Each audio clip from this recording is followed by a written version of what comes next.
morning to all. My name is Divya Paikrai, and before going to the lecture, I would like to introduce myself. My name is Divya Paikrai, and I've completed my bachelor's degree from National Institute of Science and Technology. Then I've completed my master's from BIT Mishra. Now currently pursuing my PhD from NIT Jamshedpur. I have published many research papers in national and international journals as well as conferences.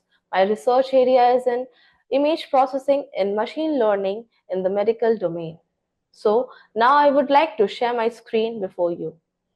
Now, coming to module 4, that is Introduction to Indian Philosophical Schools. So, first of all, we should know that what is the meaning of philosophy? The literal meaning of the word philosophy is love of wisdom, which has been split into philo and sophia. Since the term philosophy is fascinating but elusive, there are several definitions for this term. All the definitions center on the intellectual exercise concerned with the nature of reality from human perspective. Mainly, philosophy deals with the perennial problems of life, as life is a complex and complicated phenomenon. The role of philosophy is immense in making an inquiry into the issues emerging in human life, issues concerning with social, political, moral, religious, racial, cultural, linguistic, and economic spheres confront human beings. The impact of philosophical investigation gains significance in explicating the real meaning or goal of life.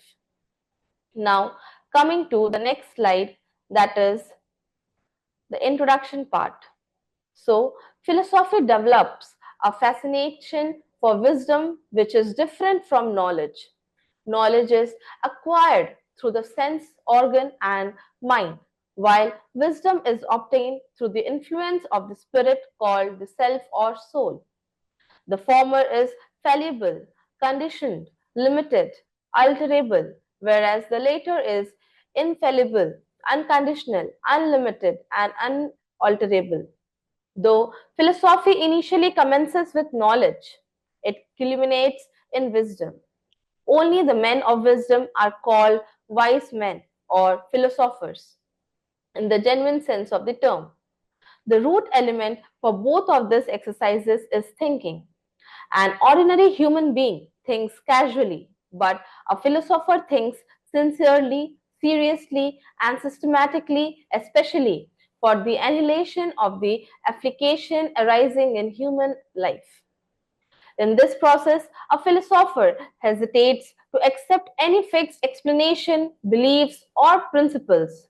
Rather, it engages in dedicated, persistent, and systematic inquiry into the prevailing assumption, methods, as well as criteria by which critical distinctions are made. It is well known fact that life is full of mysteries, containing a lot of miseries. Life is generally and characteristically defined as the span of existence from cradle to grave. A child is born, grows, marries, brings forth offspring, and dies. The doubt remains as to what happens to the soul after the death. How does a soul enter into the body before birth? Why are we born? Why should we live? Why are there so many hurdles in life? How are we to overcome sufferings? What is the importance of material life? Is spiritual life superior to material life? What are the changes? Why are they caused? What is the problem of one and many? How was the world created? What is the stuff out of which it has been created? Will the universe exist forever? Is there any superpower called God? How is God related to the soul and the world? Is the soul one or many? What are the appearance and reality? So, philosophy endures to explain through speculative reasoning the possible answers to these varieties of questions. Since each philosopher develops his own answer in accordance to his intellectual caliber. We have two variegated philosophical truths. One thinker refutes the other and comes forward with his own viewpoints, which are subsequently refuted by successive philosophers. This attitude is based on the historical situation of the philosopher. Metaphorically speaking, a philosopher inhales much before he exhales. That is, he studies the environment in which he lives, the philosophical pedigraments pronounced by his predecessors, the scriptures, or the literature available during his time, and develops dialogue, discussion, argument, etc. with his rival thinkers so that he sharpens his intellect before exhibiting his philosophical doctrines. The method of refuting the alien view and the presentation of one's own view results in the enrichment as well as the enhancement of wisdom to the ardent admirers of philosophy. New vistas of knowledge open the floodgates of wisdom, thereby eliminating ignorance. Almost all philosophers, both in Occident and Orient, have unanimously declared that ignorance causes misery and the remedy for all maladies in acquiring wisdom. Philosophical wisdom manifests in several ways, mainly theoretical and applied. The former is explanatory, while the later is the combination of both theory and practice. Rational discussions emanate mainly from four perspectives: metaphysical, epistemological, ethical, and religious. Now, coming to the next slide, that is metaphysics. The etymological meaning of this term is that which transcends the physical realm. In physics, we have direct accessibility to the material world and experience its manifestation in actual life. Metaphysical issues are deeply concerned with the intellectual analysis of the deep intricacy of its reality. In fact, the truth about the reality cannot be demonstrated or substantiated but cannot be denied also. The facts about reality are conceptualized and described. Hence, we have both positive and negative approaches to reality. Further, the multifarious reflection of reality enabled the philosophers to contemplate on an ultimate reality and elucidate its nature and characteristic features variously. Thus, the idea of God gains more significance as the ultimate reality. Philosophers who have thesis bent of mind have attempted to prove the existence of God logically, and then only they exemplify the nature and functions of God based on certain religious scriptures. The interpretation of the scriptures has made the contemporary thinkers coin the term and explain it in terms of hermeneutics. The belief in one God is known as monism, two gods dualism, and many gods pluralism. Some philosophers develop counter arguments to the proofs and show their inadequacy or invalidity. Some other thinkers bluntly reject the existence of God with aesthetic temperament and clinching arguments as well. The ontological, cosmological, moral, teleological, and design are some of the titles on which the proofs for the existence of God are based. God and other associated activities like rituals, festivals, etc., are extensive studies on religion. Another important metaphysical concept is soul or self, the sustaining force in all human and other living species, responsible for consciousness. Like God, the existence of the soul also has been established through logical arguments. The materialists deny the existence of a permanent, abiding substance in the body. That substance, which is responsible for all subjective phenomena, is termed as the real, and the realization of the self will pave the way for freedom from all sufferings. The ancient Greek philosophers had pronounced the famous slogan, Know thyself. The idea of the self has a thing with God of religion, that it is the citadel for God to dwell in. As usual, the ethicists deny the existence of both of them, and according to them, death is the end of life. None can see or feel the so called self. Only the mind and the sense organs, both outer and inner, are responsible for human experience. Further, the terms like causality, time, space, universals, particulars, matter, form, mind, body, idealism, rationalism, free will, determinism, naturalism, solipsism, etc., are some of the metaphysical concepts which have been promulgated with arguments and equally rejected logically. The logical positivist and the linguistic analyst have attempted to eliminate the very notion of the metaphysics from the pure view of philosophy based on the principle of verification. All verifiable statements are sensible and the non verifiable statements are nonsensible, and hence metaphysics is impossible. However, there are certain statements pertaining to future, like the Kant statements, are neither verifiable or non-verifiable. Hence, the notion of the verifiability has been bifurcated as strong and weak verifiabilities. In spite of the opposition to metaphysics, the study of metaphysics will retain its importance. Now, coming to the next slide, that is logic and epistemology. Since thinking process and the thought content form the basis of all philosophical investigation, the role of logic and epistemology becomes very significant and immense. Logic has been derived from the roots, that is logos, which means thinking. It has been succinctly defined as the normative science of thinking correct. It is scientifically study or systematic analysis of our thinking methodology, and its product is thought. The thought process takes place thus. A unit of thought is judgment. When a judgment is expressed in a language, it becomes a sentence. All the sentences are to be converted into the logical structure, which propositions have subject predictive formula with a copula which should be always in the present tense. Only in this structure the linguistic expressions are considered true or false or doubtful.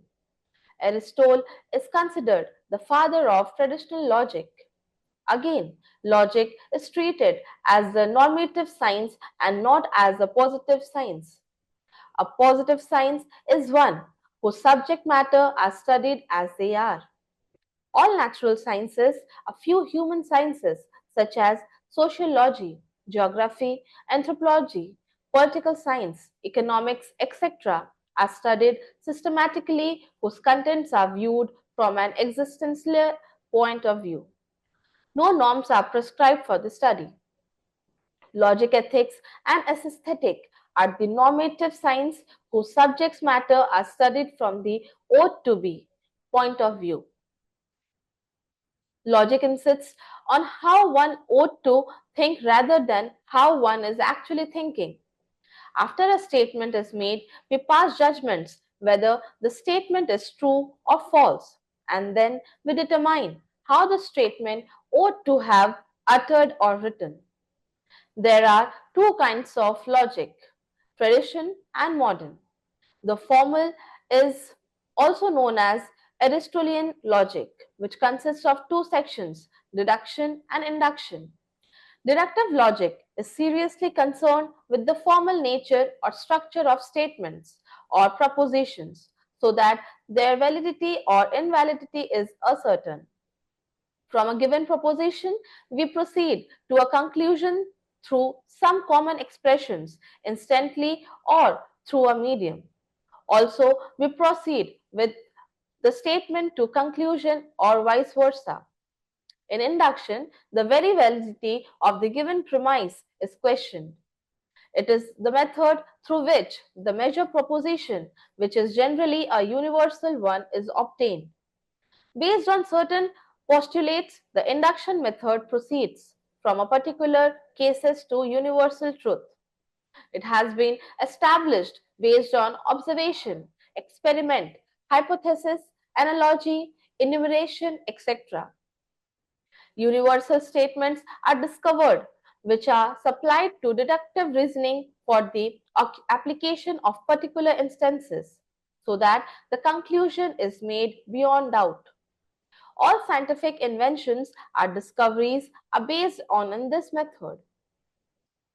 The modern logic has obtained a new dimensions wherein symbols are used instead of statements, and like mathematics, based on certain formulae, the arguments are proved or valid or invalid.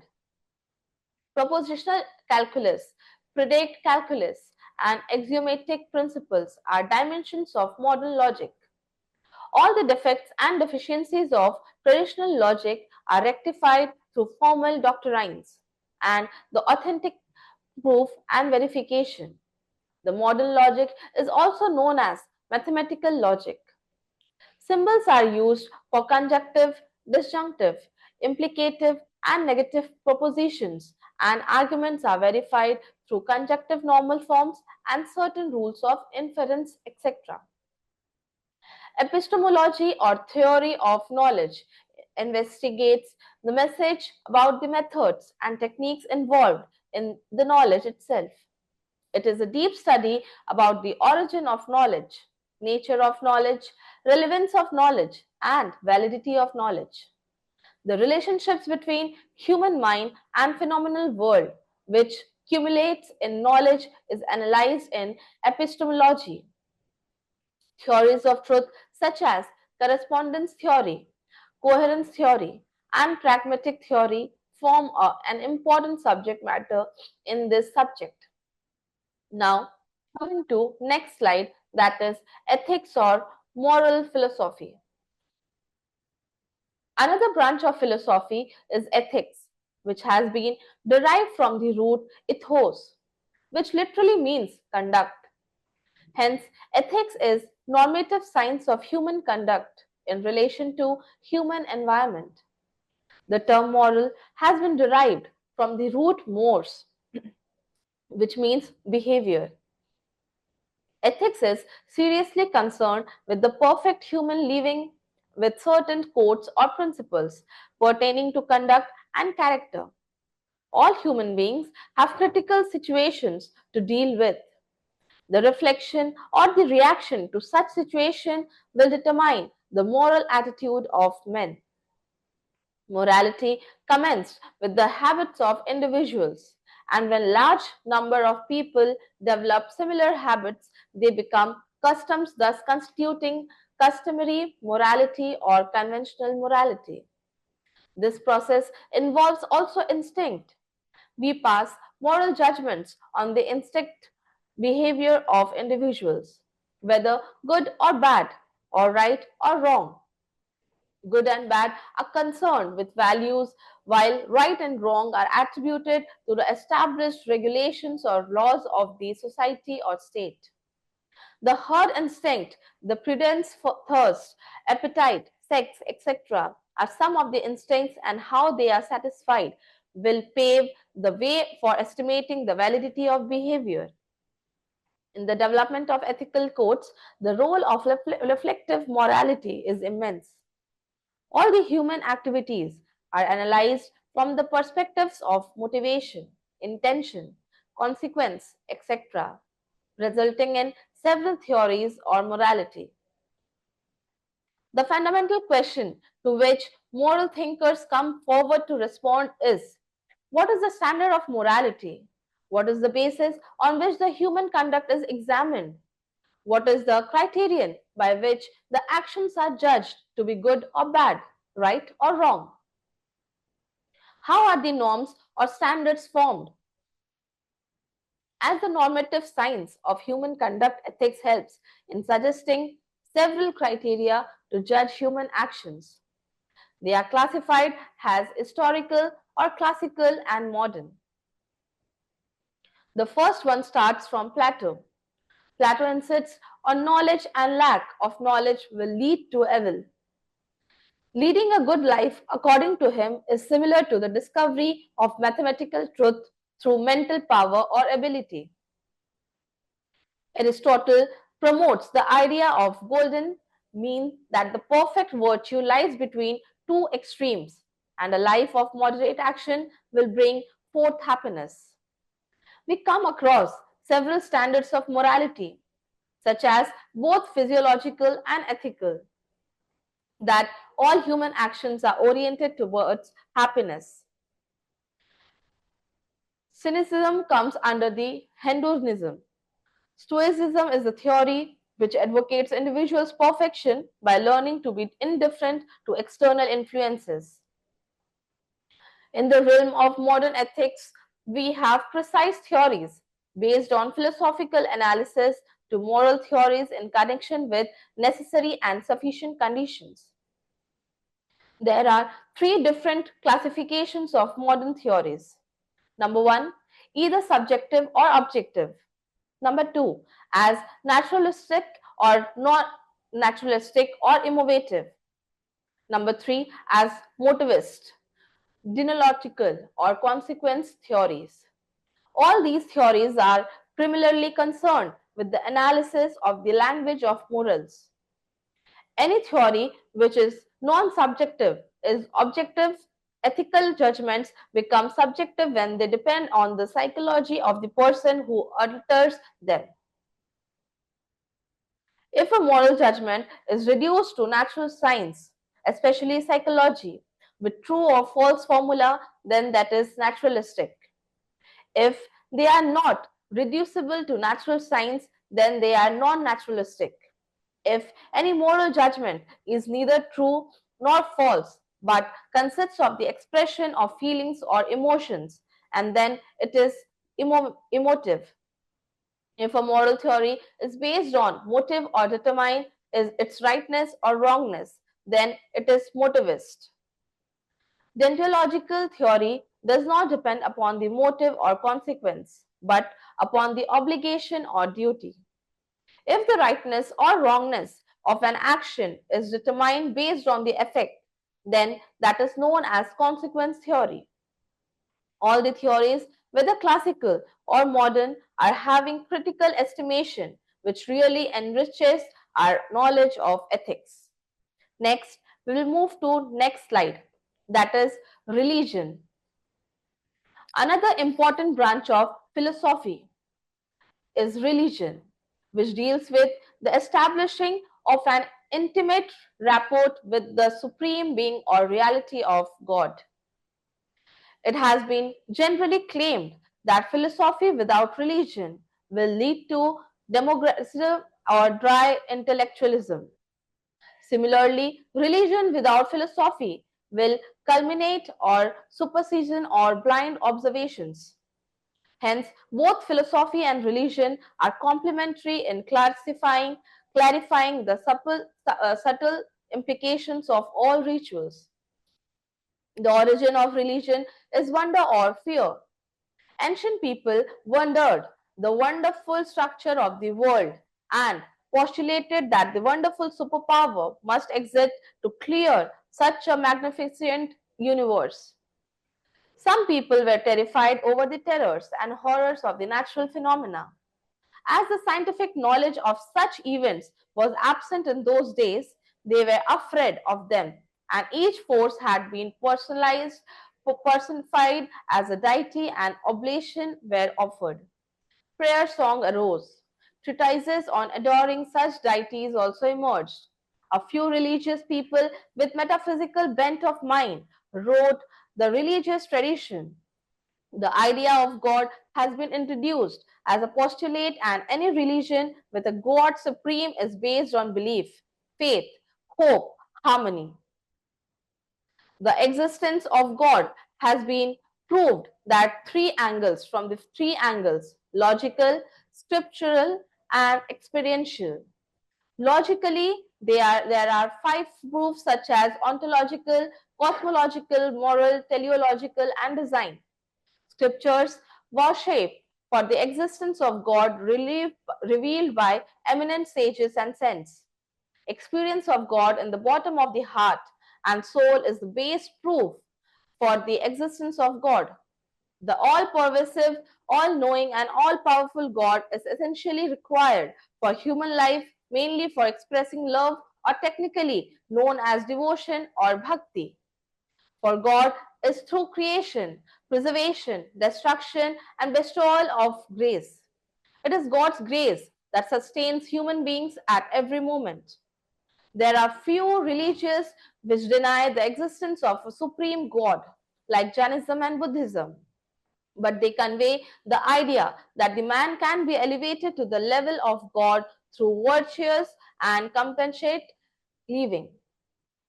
The dwelling places for God has been auspicious and special rituals, festivals, prayers, worships, etc.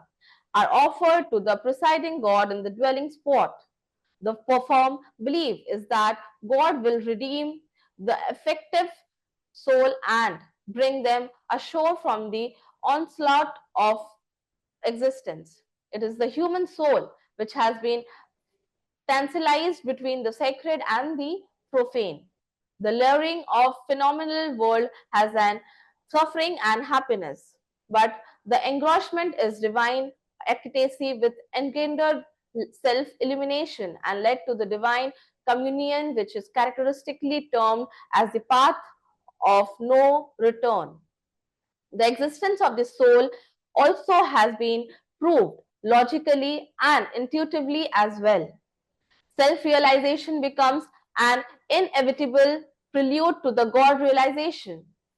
It is the soul which knows with the help of the mind and sense organs, but relinquishes the empirical entanglement so that it can move towards God and enjoy His perennial bliss eternally.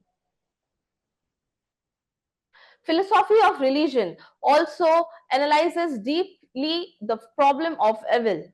Some religions declare that the man has invited evil due to the baser temperament and baseless temptation. Some other religions effectively hold that it is the God who has caused evil, so that only after the experience of the torture of evil forces, mankind will engage in overcoming them, for which the holy scriptures and discourses of enlightenment personalities serve as the guiding spirit. But still, the question remains, if God is benevolent and merciful, evil should not exist, but evil persists. Therefore, God is not omniscient and evil is not thorn in the gracious nature of God. Religious scholars endeavor to appropriately settle the issue of evil. Most of the religions are mainly concerned with the notions of bondage and liberation. Once again, the idea of soul and conception of God are involved in this process. The soul before embodiment was pure and free, but after entering into the body, it becomes bound due to self-centeredness, selfish activities, and attachment towards the peripheral worldly objects. Through serious involvement in religious engagement and systematic adoration with sincere devotion, the devotees believe staunchly that they can overcome bondage and attain the revelation. Becoming recipients of God's grace is the only remedy to all human maladies.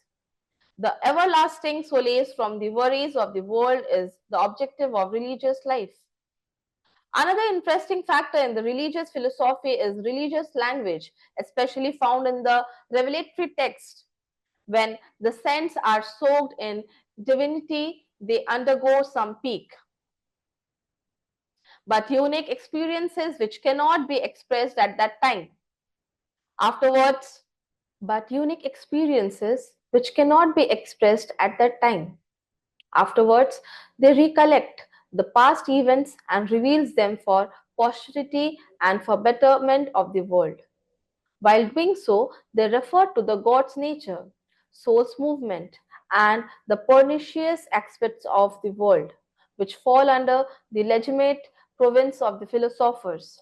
The revealed texts contain perfect semantics, syntax, and pragmatics.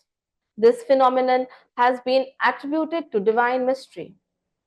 Besides metaphysics, logic, ethics, and religion, philosophy has a few applied avenues like philosophy of beauty, dealing with the delightfulness, joyous enjoyment, or aversion due to ugly nature of objects of beauty. Technically, this subject is also known as aesthetic.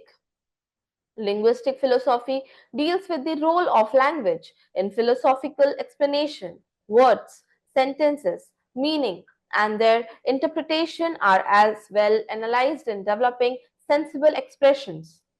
Political philosophy gives a very good account of origin of states, form of government, social contract theories, the role of rurals and citizens in political settings, etc. Social philosophy develops the views about the human relationship in social aspects such as group formation, social conflicts, social change, etc. Now, coming to the next slide, that is characteristics of Indian philosophy.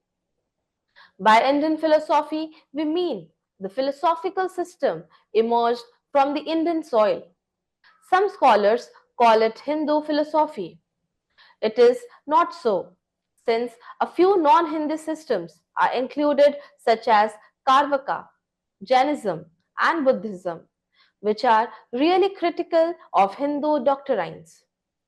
Indian philosophy has been designated as the Darshana, which is generally translated as philosophy, but it is really means intuitive vision. Philosophy is accepted as the nearest equivalent term to darshana. A few saints of the highest order develop certain unique or mystic experiences and reveal them for the benefit of posterity.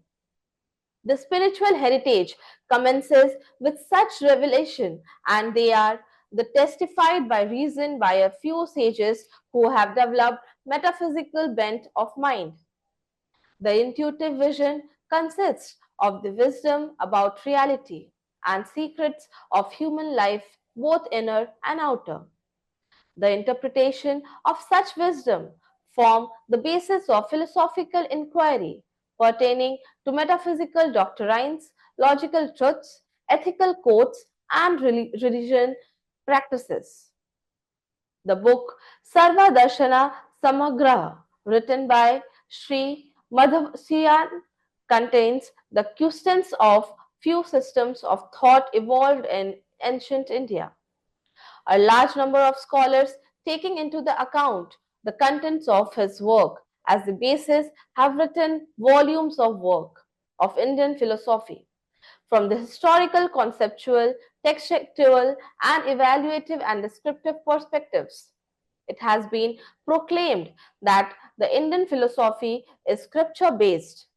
The revelation, the revelation of the saint have been codified, and they are classified as having broadly the ritualistic sections and the section on wisdom or Jannah. The general name given to the holy text is Veda, which has been derived from the root with culture heritage as well as regional philosophical aspects of the Vedic system. It contains both ritualistics and philosophical materials.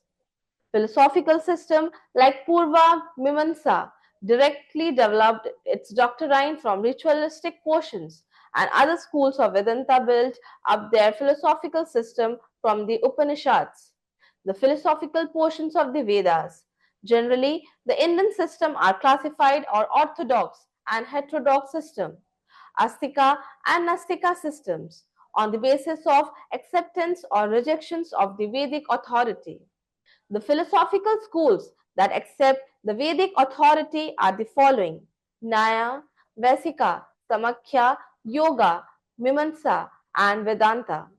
Karvaka, Jainism, and Buddhism do not accept the Vedic authority. Now, coming to the next slide, that is special features of Indian philosophy. So there are a number of features. So the number one, almost all the schools of Indian thought emphatically declared that moksha or liberation is or should be the ultimate goal of life. Only the Puranas describe the life after the death, pointing out the existence of hell and heaven with popular anecdotes. Intellectually, it implies that one must free oneself from the cycle of births and deaths by putting an end once for all to the strife-torn life. To achieve this ambitious goal, the Indian philosophers suggest certain means starting from the lower values to reach higher and the highest values. Wealth and sensuous enjoyment are considered as the having lower values, while dharma or righteousness is regarded as the higher value. Obviously, moksha is the highest value. These four values are obligatory in the life of everyone on this earth, and hence they are called Purusharthas, the human values. Now, coming to the second point, that is, Indian philosophy expects the seekers after the truth and release to lead a life of renunciation, the life of attachment with endanger sufferings, while the life of detachment will result in eternal solace.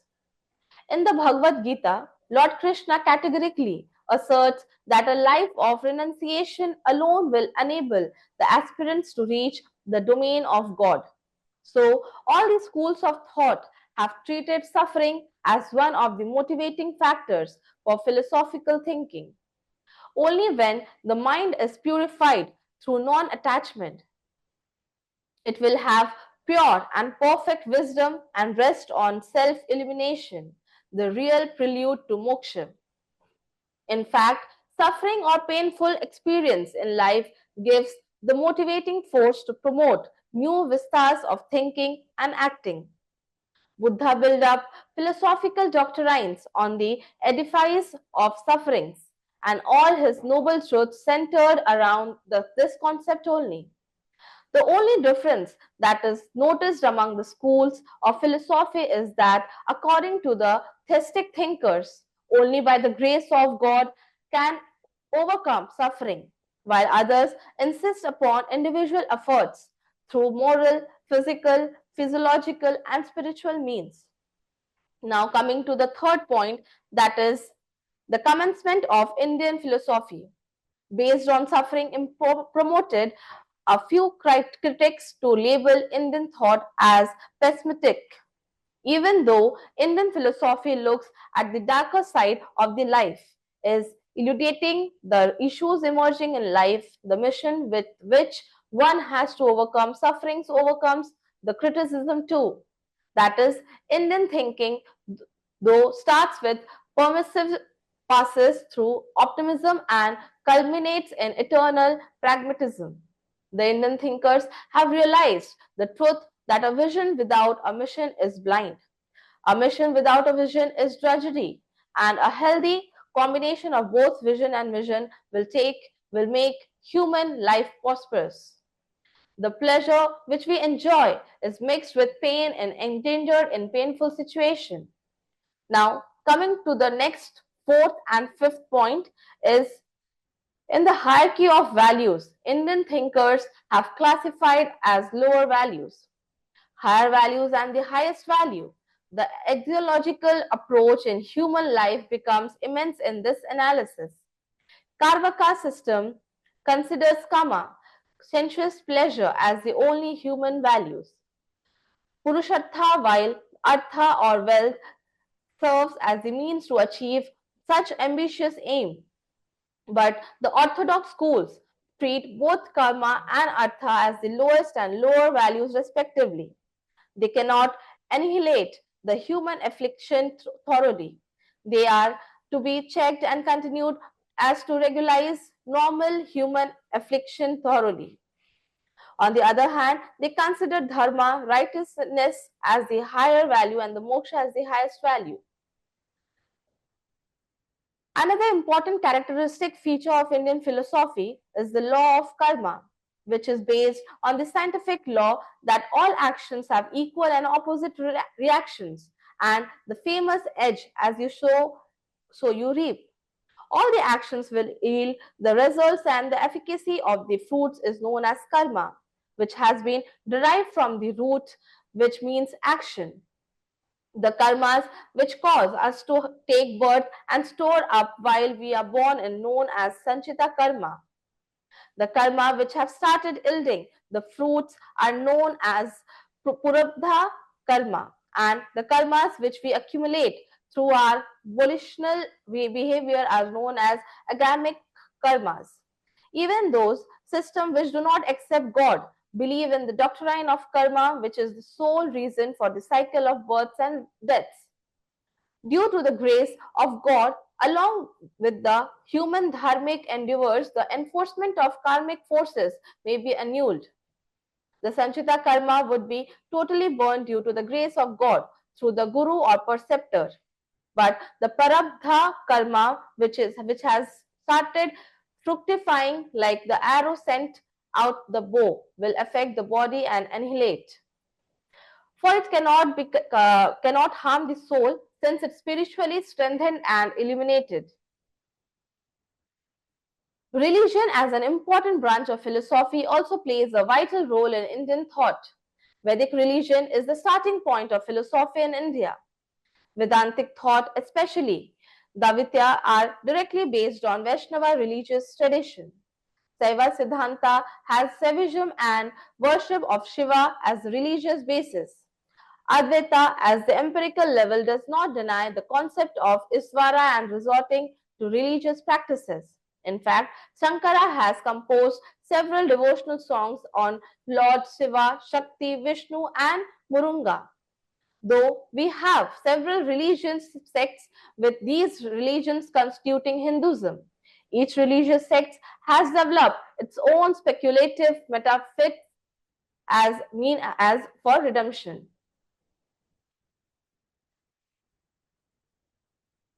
Now, coming to the next slide, that is contribution of Indian philosophy. So, the contribution of Indian philosophers in understanding the concepts, aims, and the processes of education and its function for the individual in specific and society in general. You may be aware of some of the eminent philosophers who have contributed towards the evolution and development of education in India. The present unit will specifically focus on the educational philosophy, curriculum, and process of teaching and learning as suggested by the Indian philosophers like Swami Vivekananda, Mahatma Gandhi, Rabindranath Tagore, Jiddu Krishnamurti, Aurobindo Ghosh, and Gujubhai Badheka. Now, coming to Swami Vivekananda, dated 1863 to 1902.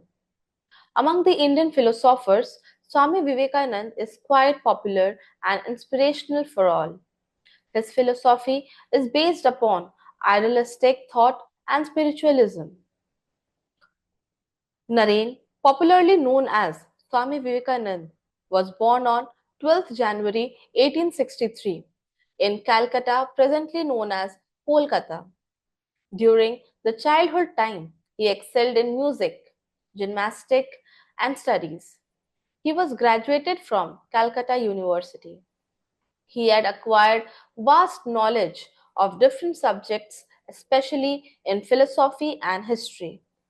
He used to practice yoga and meditation even from his childhood and was associated with Brahmo movement for some time. He will be always remembered for awakening young India in spiritual realization and devotion.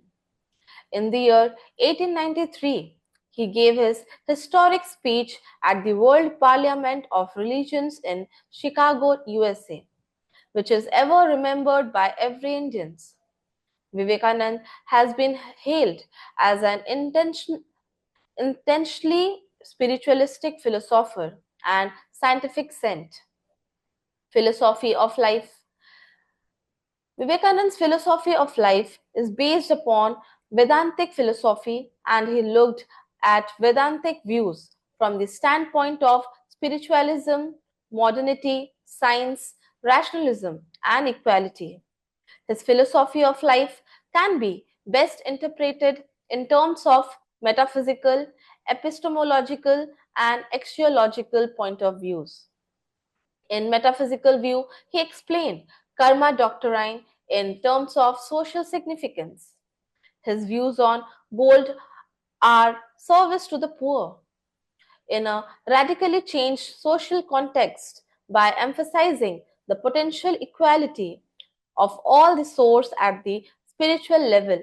He intended to make Vedantic prescriptions as the very basis for the generation of Indian society. Vivekananda's philosophy has been characterized as Vedantic socialism.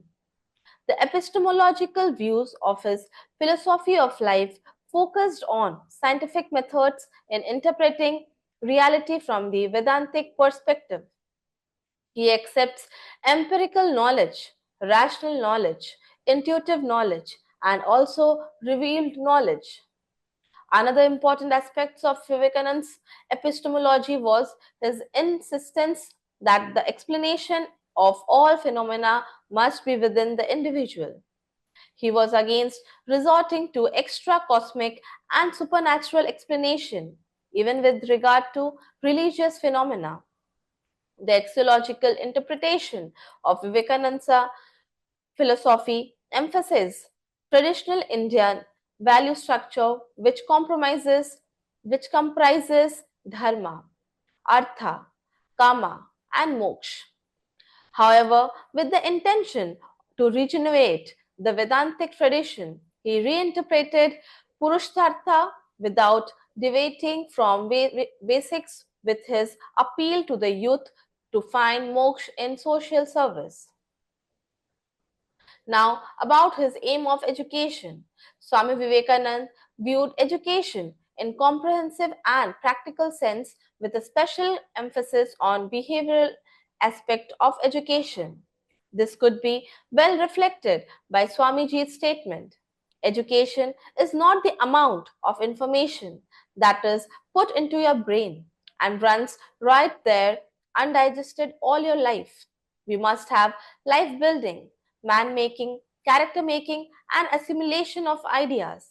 If you have assimilated 5 ideas and made them your life and character, you have more education than any man who has got by heart a whole library. If education were identical with information, the libraries would be the greatest sages in the world and encyclopedia, the rishis. According to Swamiji, through education, an individual get help for own physical, mental, and spiritual development. He used to say that education is the manifestation of the divine perfection already present in man. He strongly criticized bookish knowledge and used to say that for my young students, I would prefer them playing football rather than reading Gita without having capacity to understand its essence. Education is helpful in understanding and realizing the reality. Consciousness and bliss is a true sense. He has also expressed his idea on mass education, women education, religious education, national education, and vocational education. According to him, education must emphasize on creativity, originality, and excellence of an individual. As per his thoughts, a good education is one that unfolds the hidden potential in human being. True education needs cultivation of a sense of humanity. This sense of humanity is the foundation of man's character, the true and the essential prerequisite of a balanced personality. Basing upon the above concept of education of Swami Vivekananda, the important features of education are as follows. First, God resides in every human heart. The best worship of God is to serve the mankind. Spirituality, ethics, and morality should be real basis of life as well as for education. Love should permeate the universe. Religion means self-realization through self-control, yoga and meditation. Vedanta and its teaching were the main reference point for Swami Vivekananda. The main aim of education are as follows: expressing internal completeness into external world so that one can realize holistic development of oneself or mankind. Education, development of humanity, serving society and humanity, development of physical strength, development of international brotherhood and world consciousness. As deducted from Vivekananda's concept and aim of education, the concept of curriculum, pedagogy, and teacher and students are as follows. To achieve the aforesaid aim of education, Swamiji suggested curriculum to be divided into two parts, that is materialistic, that is worldly, and spiritualistic, that is abstract curriculum. Development of soul and self-realization should be to be included in the spiritualistic curriculum, while teaching of languages, sciences, psychology, arts, agriculture, etc. have been kept in the worldly curriculum. According to him, modern education is more career-oriented and do not give emphasis on the cultivation of values and virtues, disciplining the mind, strengthening the morality, and formation of strong character. He suggested that education must not be stuffing few facts or overloading information into the brain, but it should aim at transforming the mind of human beings. True education should not be only career oriented but also for the national development.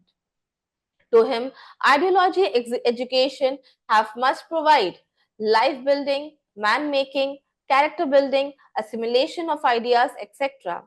The purpose of such education would be produce an integrated personality. Swamiji says that it is wrong to think that we promote the development of a child. In fact, the child furthers his development himself. Swamiji says everyone develops according to his own nature. When the time comes, everyone will come to know that this truth. Do you think you can educate a child? The child will educate himself. Your job is to provide the necessary opportunity to him and remove the obstacles in his path. He will educate himself on his own. A plant grows itself. Does the gardener grows it? He just provides the necessary environment to it. It is the plant itself that does its growing. The specific method that he suggested to be used in the teaching learning process are concentration, yoga, meditation, intuition, lecture, and discussion, self-exercise, creative activities, etc. He believed that the child has enough power which is divine in nature, and the methods of teaching are the means to exhibit that power. Swami Vivekananda advocates the principle of self-education. It is therefore the role of the teacher is to facilitate students and to create an environment to develop a sense of self-learning. In order to make the education useful, it must be according to the nature and needs to be learner and not determined by the teacher. The teacher is supposed to see God in the soul of the child. Child should be considered as manifestation of God. For the acquisition of knowledge, concentration is very important. Thus, to get success in life, this power is also very helpful. With the help of communication, power one is able to select and acquire the relevant information and arrange it in his or her mind for use whenever and wherever necessary. Now, coming to next, that is Mahatma Gandhi, dated 1869 to 1948. Mahatma Gandhi's philosophy of life and its concept on education is equally popular in the present time. Gandhi's thought on education is being reflected in various policy documents of education in India. In this section, we will discuss the details on Gandhi's philosophy of life, his concept of education, teaching learning process, and its implication in education. Mahatma Gandhi, as we all are familiar, is the father of the nation. Was born at Porbandar in Kathiawar of Gujarat state on October 2, 1869. His father was the Prime Minister of the states Porbandar and Rajkot. He went to England for further education in law. When we talk about Gandhi, certain ideals come to our mind as truth, non-violence, that is ahimsa, simplicity, love for all, leadership, dignity of labor, and implementation of ideas in real life rather than just propagating them. These ideals also reflected in his educational philosophy. Gandhi's philosophical ideas are based upon the concept of man, freedom of individual, and the concept of God and truth. According to him, man is not a psychochemical aggregation, but a socio-cultural and political economic being. Over and above, he is a spiritual entity. For him, individual is the supreme consideration. Therefore, man and his moral regeneration occupy the central position in the Gandhian thoughts. On freedom of individual, Gandhi says, individual is spiritual in origin, social in nature, and rational in selection. Freedom is inherent trait of an individual. It is within the individual and it does not come from outside. His concept of individual freedom is in relation of socio-political context associated with democracy, self-rule, and self-sufficiency. Gandhiji's concept on God and truth is the ultimate reality of life. He expressed ultimate reality is the truth, truth is God, and God is truth. To him, realization of self is the realization of truth and God. God is the goal of all values and aspiration of man. Gandhiji's educational vision took shape through his educational experiments and experiences at the Tolstoy farm in South Africa. He continued his educational experiments for a short period at Shanti Niketan also, and then at Sabarmati and Swegram Ashram. And he established Swegram Ashram located at Wardha, and from there he not only conceived the idea of his new education system, but also fought his battle for freedom. By education, Gandhi means all are all around drawing out of the best in the children and man, body, mind, and spirit. As per his views, education is not the same as literacy and vice versa, nor does literary training in a school constitutes education because generally literary training in a school lays more emphasis on the tools or skill development and subject master rather than on the complete development of the personality of individual. According to Gandhi, the concern of education is for all-round development of individual personality. Education which draws out the best or the truth corresponds to the development of mind and body with an awakening of the soul. Gandhi's aim of education can be clearly understood by the statement appeared in the Herman of 11 September 1937. He remarked, education ought to be, for them, the people, a kind of insurance against unemployment. The child, at the end of 14 years, after he had finished his 7 years of schooling, is to be discharged as an earning unit. But it may be remembered that he never wanted the child to be mere bread earner.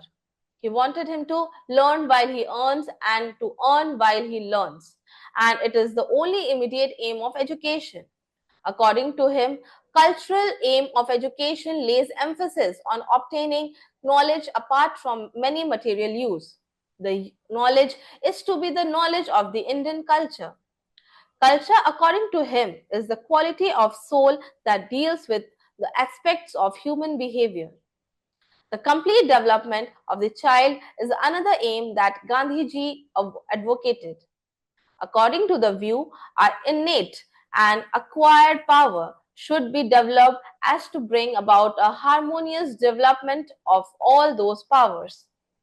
The moral aim also emphasized by him in the sense of character building or character development. According to him, character development implies the cultivation of such moral virtues as courage, strength of conviction, purity of personal life, righteousness, and self restrained service of mankind. This character is to be built up in terms of non-violence and universal life. The ultimate aim of education reflects Gandhi's concept of the ultimate goal in human life, the realization of the ultimate reality, knowledge of God and truth. There are three major aspects of education with Gandhiji's conceptualized as aim of education, and they are self-sufficiency aim. The aim of education should be to make the individual economically independent and self-sufficient. Next, cultural aim. He advocated the preservation and transmission of Indian culture. Next, character building aim. And all education must aim at character building. Education is the means and character building is the aim. Gandhiji educational philosophy and his ideas on the education have been reflected in curriculum, methods of teaching, and role of teacher and students. He has given top priority on basic education and which is based upon craft center curriculum. In this, we will study the nature and process of craft center curriculum of education. According to Gandhiji, in order to train the whole man, education needs to be craft center because it develops skill among the student and further it leads them to self-sufficient. Craft center education lays emphasis on experiences and activities as well as correlation of subjects with variety of crafts. It helps to develop an all-round personality in which knowledge, action, and feelings are evenly balanced. The children, after completing their course of education, should be able to earn their livelihood. He also suggested integration of craft in curriculum not only to use craft as an isolated practice but as a means of livelihood. Now, coming to next, that is Ravindranath Tagore, dated 1861 to 1941. Ravindranath Tagore was a worldwide known poet and educationist, versatile, synthetic, and original personality. Though he was inspired by the writers and poets like Shakespeare, Goethe, Wordsworth, Ruskin, Shelley, Keats, and Browning. But roots of his intellect, spirituality, and philosophy lie in the rhymes of Upanishad, in the poetry of Kalidas, in the lyrics of Vaishnavas, in the mystic poem of Kabir, and the religious atmosphere of the Brahmo Samaj. He was a believer in cultural synthesis and, and international unity. His songs and messages were inspirations to both social and political workers. His educational thoughts also stand as a landmark in the Indian education system. He tried to synthesize and fulfill the spiritual and natural needs of human beings through education. Early in the 20th century, Tagore demonstrated through his school in Shantiniketan the true value of education in the vitalization of Indian society. There was no discrimination on the basis of caste or creed. All were welcomed, including the foreigners, to live and learn together as brother and sister in Shantiniketan. To touch leather and make beautiful leather bags or sandals were not merely the work of an untouchable cobbler. It is a work of art that all can undertake. The dignity of labor was demonstrated in Shantiniketan.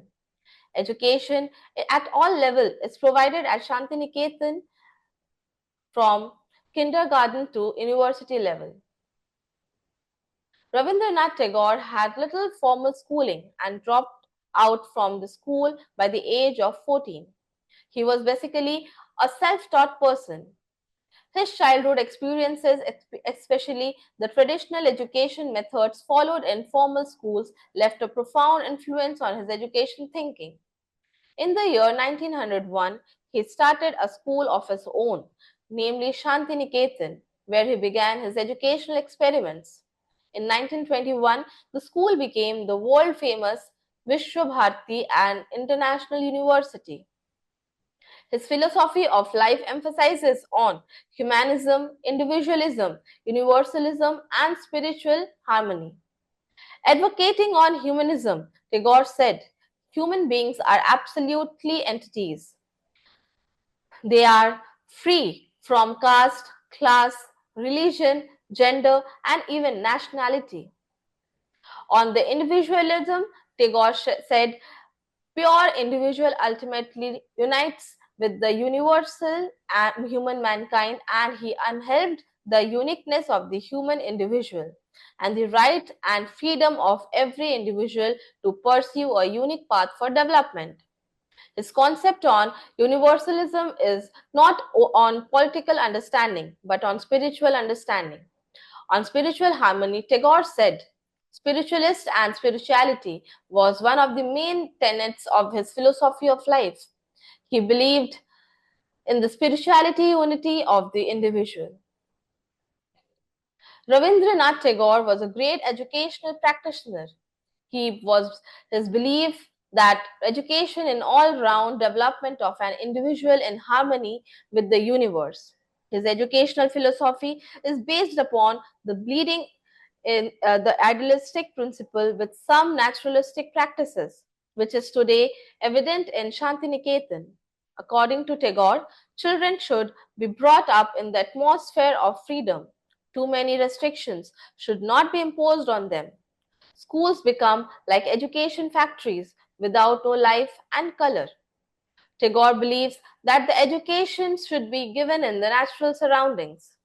Children should be brought into direct contact with nature as child's mind is curious, alert, restless, and eager to receive direct experience from the nature. Tagore was a spiritualist as well as naturalist. He was a great champion of education for international understanding. His patriotism and nationalism leads to internationalism in his educational endeavor.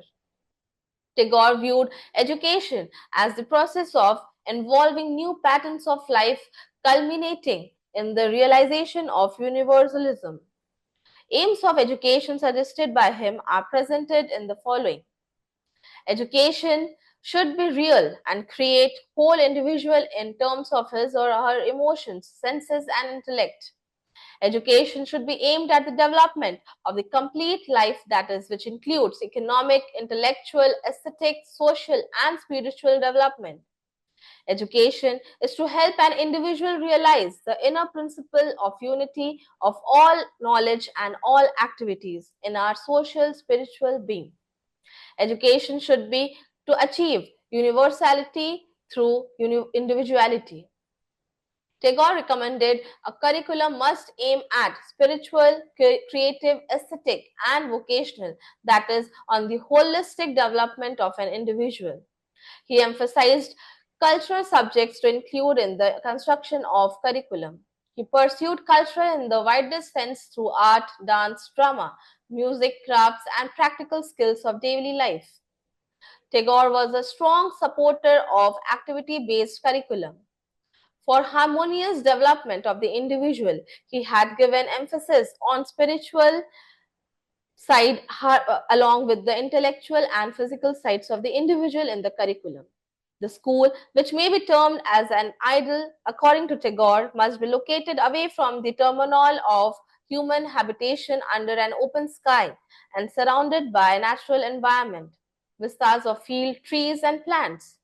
The vast background of nature helps in the development of grand and divine vision within the children. He used the word forest not in terms of dense jungle but as tapovana in ancient Indian tradition. The medium of education is also an important point pertaining to Tagore's idea. The use of English in education as a medium made education confined only to urban areas and the upper classes rather than the rural areas. Therefore, if the vast rural masses were to be benefited, it was absolutely essential to the use of mother tongue. Tagore wanted science to be taught along with the philosophical and spiritual knowledge at Indian universities. He suggested use of activity-based play activities, teacher while walking, learning with joy, self-learning, heuristic, narration come discussion, field trips, and experience-based learning methods of teaching. He advocated fullness of experience, physical, mental, aesthetic, and emotional. All these truly accords with the modern pedagogy. According to Tagore, more important thing is that the educators must believe in themselves as well as the universal self underlying his individual soul. An educator should follow the principles of freedom, perfection, and universality in his or her teaching. Tagore's scheme of education keeps the child in the center, and role of the teacher is to facilitate the child to learn his or her own. He emphasized that the teacher should be good learner first. Unless she or he learns, it is simply impossible to teach the students. Now, coming to Jiddu Krishnamurti, dated 1895 to 1986. So, Jiddu Krishnamurti was also not in favor of books learning and the formal school system like Rabindranath Tagore. He was a true practitioner of education. His concept of school and pedagogy practices in the process of teaching and learning. J. Krishnamurti was born on 11 May 1895 in Mandelpel in Andhra Pradesh. He established his Rishi Valley Education Center and institution in 1928. At the age of 15, Krishnamurti accompanied Miss Annie Besant to England in 1911. Like his father, he also became a member of the Theosophical Society. In 1912, he wrote a book entitled Education as Service, in which he described the life of an ideal school where love rules and inspires. Students grow into noble adolescents using the fostering care of teachers. Krishnamurti is truly a free thinker, therefore refused to fit himself into any belief, creed, or system, or to become a system himself. He proposed that nothing more than a total transformation of individual self as a cure for conflict and suffering in the world. His message to mankind was first understand the purpose of our existence, the purpose of our life, and understand what we are thriving for. Then utilize everything to strengthen us. To find out what really love to do is one of the most difficult things. That is the part of education. His teaching in his ideas on truth, mind, thought, intelligence, attention, perception, freedom, love, and self. He was very critical of the contemporary education system. Its aim, possesses, and content. He was against the present education on its excessive and exclusive emphasis on techniques and neglect the human dimensions. He says merely provide information to the students and fit them to pass the examination is the most unintelligent form of education. He said knowledge is essential only as a means of cultivating the mind and not an end in itself. Jiddu Krishnamurti, like Rabindranath Tagore, Mahatma Gandhi, Swami Vivekananda, and others, founded his own educational institute to put into practice what he preached. The following aims of education were suggested by him: development of an integrated whole personality of the child who is able to deal with his or her life at any moment and at any situation, to make the child able to discover his or her own talent and suitable livelihood. Education brings freedom among the individual and not merely to produce scholars and technicians. The purpose of education is to see the overall development of the self in each and every individual. The purpose of education is to cultivate healthy relationships based on love and compassion. According to Krishnamurti, an ideal school should have limited number of students because mass instruction is not in the position to develop integrated personality of children must be dedicated, thoughtful and alert. The school must work for understanding the children for their potentials and limitations. Education was always close to Krishnamurti's heart. He established some co-educational schools in India and abroad to implement his ideas into practice. He used to visit them every year for open interaction with the students and teachers. Although the conventional curriculum was followed in these schools, his main objective in starting these schools was to provide children adequate opportunities and freedom so that they could grow up without any national, racial, class, and cultural prejudices and build harmony among human beings. The following teaching learning methods were suggested by Krishnamurti: question answer method, observation and experimentation, activities and field visit experiences, exploration and discovery of facts. According to him, a true teacher, besides a content expert, is also the one who shows the way to wisdom and truth to his students. According to Krishnamurti, the concept of communication includes listening and learning. Understanding the difference between the two is great benefit to the teachers. Truth is more important than the teacher them himself. To create a new society, each one of us has to be a true teacher. This means that we have to be both the learner and the teacher.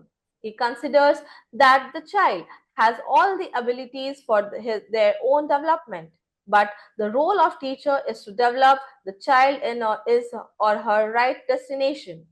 Krishnamurti's concept on methods of teaching, school organization, and the role of teacher is truly progressive in nature. His emphasis on development of an integrated personality through integral approach to education, which is highly recommended by almost all educationalists and thinkers. Now, coming to next, that is Sri Aurobindo Ghosh, dated 1872 to 1950. Aurobindo Ghosh is one of the popular educational thinkers of idealism, philosophy in the field of education. The concept of integral education and practice integral school by Sri Aurobindo is very popular among the masses. This section will make you understand about the educational philosophy and other pedagogy aspects of education as suggested by Sri Aurobindo. Sri Aurobindo Ghosh was born in Calcutta on 15th August 1872. In 1893, he joined as professor of English at Baroda College in Gujarat. His ideas and theories of education were as per the needs of the Indians. He initiated an international ashram and international center of education and social activities. Integral is the concept that forms the basis of Aurobindo's philosophical and educational ideas. His educational philosophy is based upon the ideas of idealism, school of philosophy.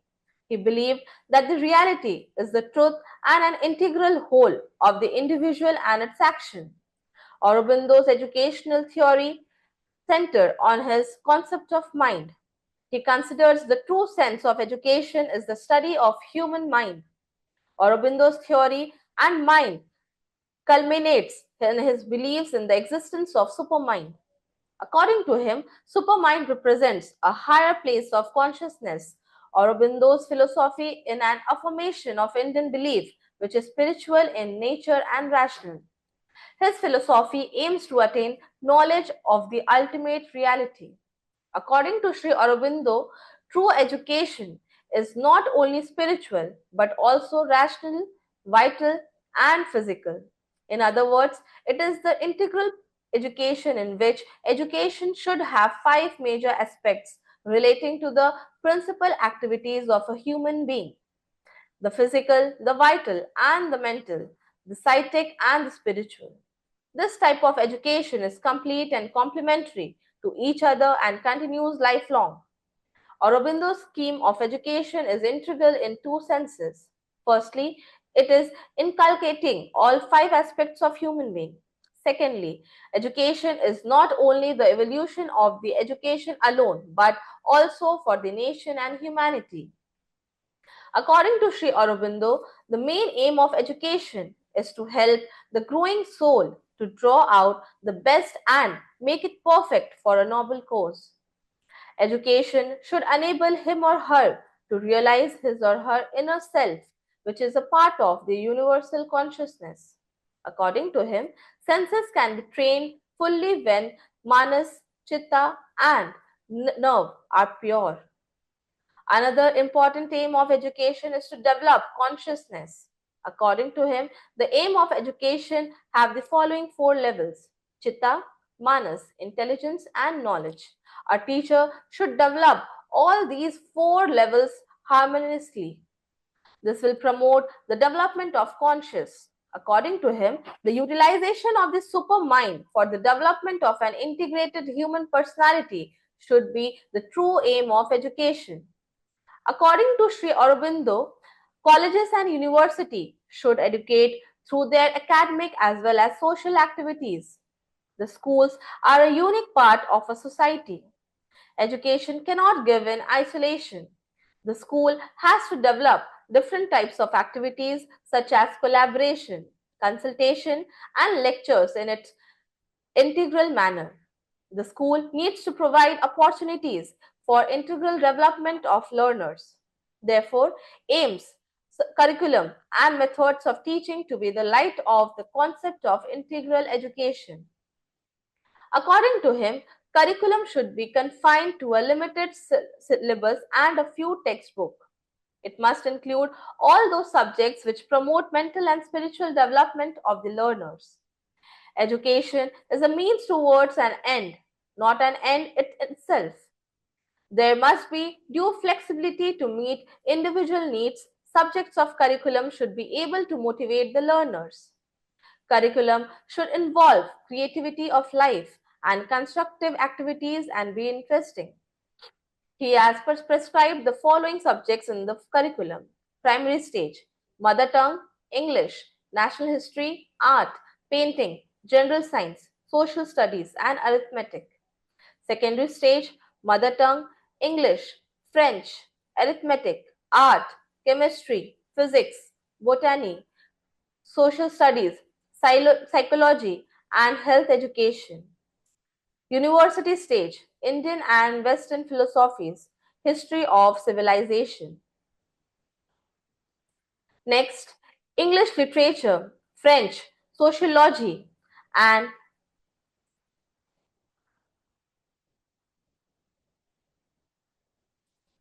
English literature, French, sociology, psychology, history of science, chemistry, physics, botany, international relations, and integration.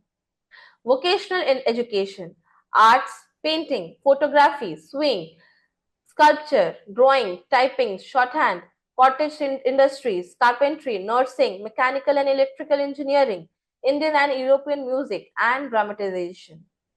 The following teaching methods pedagogy has been suggested: love and sympathy for the child, education through mother tongue, education according to the interest of the child, education through self experience, emphasis on learning by doing, education through cooperation of teacher and students in the education process, free environment to the child to gain more knowledge through his or her efforts. He believed that nothing could be taught, but everything can be learned. The teacher is a helper, felicitator, and guide, but not an instructor or taskmaster. Now, coming to next, that is Gijubhai Badheka. Gijubhai Badheka is one of the most famous educationists who focused on child thought is quite relevant and for the present educational scenario. English, literature, French, sociology, psychology, history of science, chemistry, physics, botany, international relations and integration. Under the vocational education, arts, painting, photography, sewing, sculpture, drawing, typing, shorthand, cottage industries, carpentry, nursing, mechanical and electrical engineering, Indian and European music, and dramatization. The following teaching methods pedagogy has been suggested: love and sympathy for the child, education through mother tongue, education according to the interest of the child, education through self experience, emphasis on learning by doing, education through cooperation of teacher and students in the education process, free environment to the child to gain more knowledge through his or her efforts. He believed that nothing can be taught, but everything can be learned. The teacher is a helper, facilitator, and guide, but not an instructor or taskmaster. A teacher should not impart knowledge, but should show the path to acquire knowledge, which is already within a learner. It is wrong to mold the child into the shape as desired by the elders, ignoring and destroying the divine in the child. Education should be according to the nature of the child. Now, coming to next, that is Gijubhai Badheka, dated 1885 to 1939. Gijubhai Badheka is one of the famous educationalists who focused on child-centeredness of school education. His educational thought is quite relevant for the present educational scenario of the country. His educational thought reflects use of constructivist approach in teaching and learning. Gijubai Badheka was a famous patriot, a devoted teacher, and an inspiring pillar of education. He was born on 15th November 1885 in Gujarat. He gave an important place to child in his educational thoughts. Gijubai advocated child-centered education. Perhaps he was the first educator in India who focused his attention at the pre-primary stage of education.